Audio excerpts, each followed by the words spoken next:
अस्सलाम वालेकुम दोस्तों, मैं हूँ आपका दोस्त इब्राहिम राजपूत।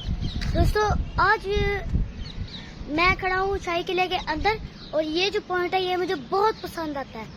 तो इधर छोटे छोटे ये सुराख हैं जिनके अंदर से हवा की क्रॉसिंग होती है और इधर से बादशाही मस्जिद पहली बात बहुत करीब लगती है और सामने ही सिखों का गुरुद्वारा भी दिखता है।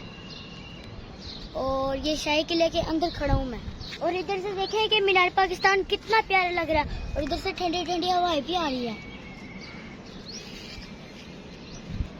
अब आए मैं आपको दिखाता हूँ सिखों का गुरुद्वारा।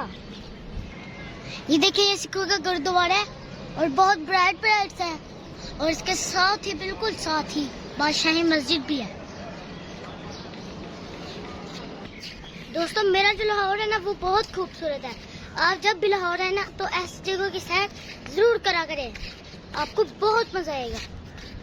देखिए इधर कितने प्यारे प्यारे पौधे लगे हुए हैं और रात के टाइम में इधर खाने का भी सिस्टम है, तो आप इधर आके बहुत एंजॉय करेंगे।